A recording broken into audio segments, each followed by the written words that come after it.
Éric Roman, délégué national du syndicat Police France Police, et Jean-Michel Vernochet, écrivain, journaliste, essayiste, géopolitologue et auteur de Gilets jaunes, l'insurrection civique, les racines de la colère aux éditions Apoxis.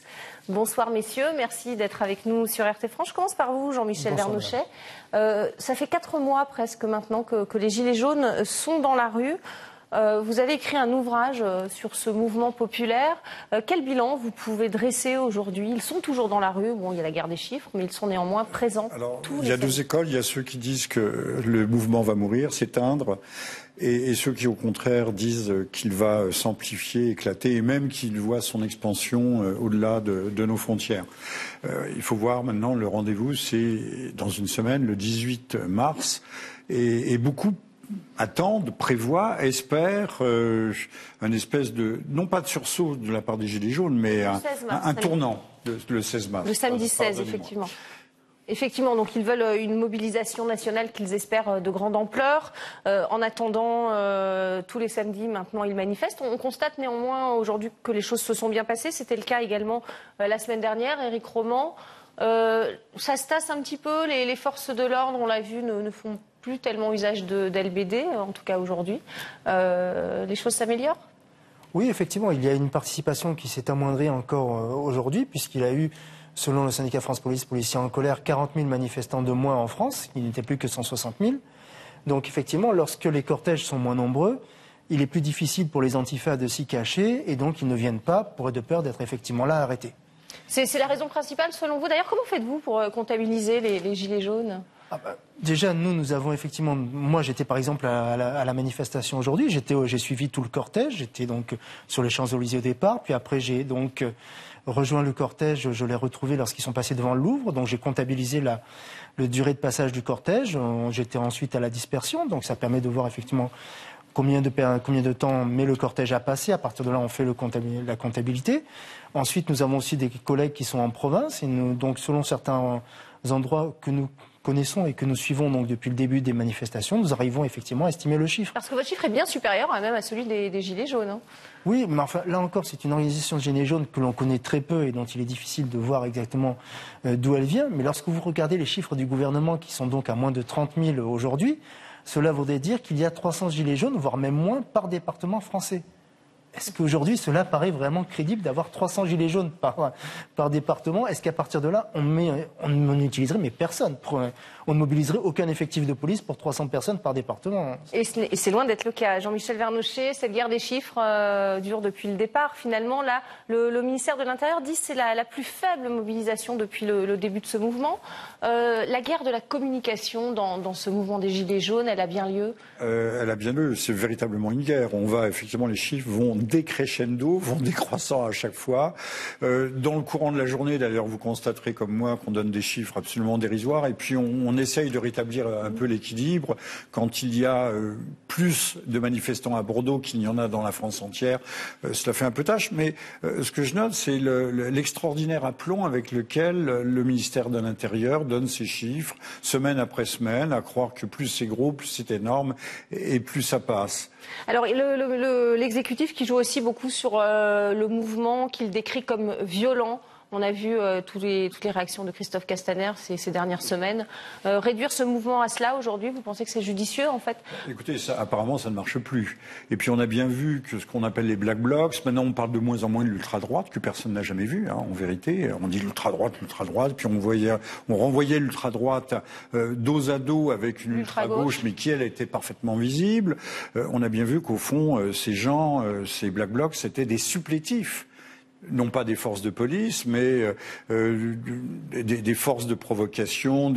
Alors, derrière les Black Blocs, il y avait toujours effectivement les pillards. Il faut bien les distinguer. Il y a ceux qui commencent à jeter le trouble et ceux qui viennent profiter de la situation. Mais tout ça a été au fond cousu de fil blanc. Là c'est plus le cas a priori. Éric Roman, on l'a vu, ce maire de Moselle qui a décidé d'interdire symboliquement l'usage des LBD sur sa commune. Vous trouvez que c'est une bonne façon de communiquer et de condamner justement cet usage qui a été condamné par l'ONU et par le Parlement européen et finalement par beaucoup d'instances? Non, je pense que là, le maire a une élection effectivement qui est dans un an, donc c'est aussi une façon de faire parler de lui. Bon, pour nous, le LBD reste une arme vraiment nécessaire, puisque... Pourquoi nécessaire? Dites-moi pourquoi, parce que c'est pas le cas en Europe. Si jamais nous n'avons plus le LBD, nous n'aurons que le bâton de défense, donc le tonfa pour certains, ou la matraque, ou l'arme de défense, ou l'arme de service. Et le canon à eau et les gaz lacrymogènes. Oui, le canon à eau, mais bon, nous ne pouvons pas avoir des canons à eau partout. Donc ils sont en nombre limité. Donc lorsque vous êtes sur les Champs-Élysées et que vous bloquez les rues qui sont perpendiculaires aux Champs-Élysées, vous n'avez pas un canon à chaque rue. Donc à partir de là, si jamais les manifestants viennent et que nous n'avons plus de lanceurs de balles de défense, ils viendront au contact. Et au contact, un coup de matraque ou de tonfa mal placé peut être beaucoup plus dangereux encore qu'un coup de LBD. Et si jamais ils arrivent à passer le dispositif, à partir de là, ils ne seront obligés d'utiliser l'arme de service. Et là, à partir de là, c'est vraiment mortel. Donc il y a énormément de risques et je tiens à rappeler que pour l'instant, il n'y a eu aucun décès dû aux forces de l'ordre depuis le début des manifestations. Donc ça fait quand même 17 actes. Une vingtaine d'éborgnés tout de même et des mains arrachées. Oui, mais les mains arrachées, ce sont les personnes qui ont ramassé des grenades assourdissantes. Et effectivement, pour les autres, ça reste des accidents évidemment regrettables. Et je vous rappelle que le syndicat France Police est le premier à avoir parlé effectivement de blessures de guerre là-dessus. Mais malheureusement, ça reste 20 effectivement personnes qui ont perdu un œil sur 17 jours de manifestations, des manifestations qui sont allées jusqu'à 1 million de manifestants toujours. Ça fait malgré tout, ça reste des accidents que nous regrettons, mais ça reste un nombre très faible d'accidents. Juste avant de passer la parole à Jean-Michel Vernochet, vous dites qu'il faut les utiliser parce que nos manifestants à nous en France sont plus violents que les manifestants en Europe? Comme je l'ai déjà dit, il y a effectivement en France une culture de la manifestation qui est propre à notre pays, qui est particulièrement virulente, qui prend ses sources loin dans l'histoire. Mais là-dessus, effectivement, en France, on a besoin, nous, encore de cette arme. Parce que les Grecs sont très violents aussi dans leurs manifestations et à ma connaissance, les LBD ne sont pas utilisés pour disperser les manifestants non plus. Oui, mais nous, en France, vraiment, nous avons encore, on peut le dire, que nous pouvons encore améliorer le maintien de l'ordre à la française. Notamment, ce que France Police demande, c'est que nous achetions des véhicules avec des haut-parleurs, comme c'est le cas dans d'autres pays, pour indiquer aux gens, lorsqu'ils sont en fin de cortège, par où évacuer le cortège, puisque c'est réellement quelque chose qui est un gros problème. C'est le manque d'information. Et là, vraiment, nous pensons que nous pouvons améliorer les choses. Donc, France Police a essayé d'avancer ce genre d'argument à la hiérarchie, mais encore faudrait-il qu'ils nous écoutent. Et ils ont encore beaucoup de mal à nous écouter là-dessus. Mais rien que ça, des camions, ça serait intéressant de pouvoir informer les gens à faire une manifestation. Absolument. Jean-Michel Vernochet, votre avis? Sur ce point précis, il est clair que le LBD, s'il est à disposition de nos forces de maintien de l'ordre, doit être utilisé par des personnels qualifiés, formés pour ce faire. Et non pas, on a vu des policiers en civil habillés comme des racailles d'ailleurs, ce qui est assez scandaleux, avec des bonnets de ski, des baskets, enfin on ne sait pas d'où ces gens sortent. C'est pour se fondre dans la foule et passer inaperçu. Parfois cagoulés ou encagoulés. Et puis surtout, on a vu un certain nombre d'images de foules ne menaçant pas les policiers et se faire tirer par des LBD. Enfin, ça dépend, il y a aussi eu des agressions, on l'a vu avec les images. Oui, on ne voit pas tout, on n'a pas l'ensemble du panorama. Toujours est-il, et j'en termine là-dessus, c'est que le LBD ne doit pas viser le visage ou des parties sensibles. On peut tirer dans les jambes aussi bien, ou à la rigueur dans la poitrine. Mais on essaie vraiment de tirer sur le buste, effectivement. Malheureusement, comme on a déjà eu l'occasion de le dire, entre le moment où on appuie sur la queue de détente et où le projectile atteint la cible, il se passe jusqu'à 1 seconde et demie, la personne a pu bouger, le fonctionnaire a pu aussi être bousculé à un moment. C'est ce qui explique malheureusement les accidents. Juste très court, Jean-Michel Vernochet, que pensez-vous de l'issue de ce bras de fer finalement entre tous les samedis les gilets jaunes dans la rue et le grand débat national qui devrait finir le 15 mais qui va se prolonger? Qui devrait finir le 15, c'est-à-dire que visiblement il y a un désarroi caché au sommet de l'État français. On ne sait pas comment sortir de ce grand débat. On voudrait en sortir par le haut, mais au fond, ce grand débat, à quoi a-t-il été utile, si ce n'est à gagner du temps? Parce que les questions qui ont été posées, on les connaissait, ainsi que les réponses.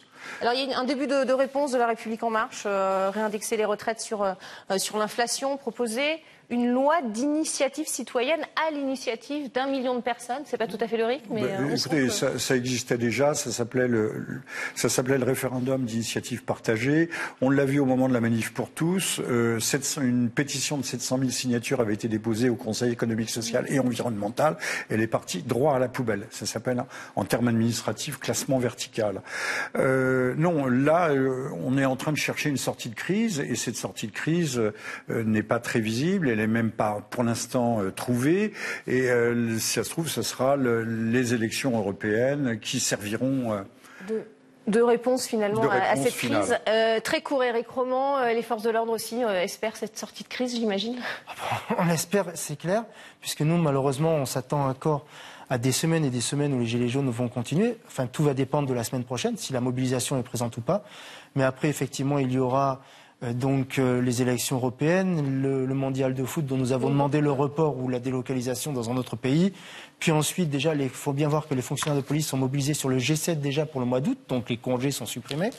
Et après, il y aura la mobilisation pour les retraites aussi que nous attendons, où là, il risque d'y avoir encore énormément de monde dans les manifestations. Donc, merci. On est jusqu'à la fin de l'année encore en manif. Beaucoup de travail donc pour les forces de l'ordre. Merci beaucoup, messieurs, d'avoir répondu à nos questions sur RT France. Merci à vous.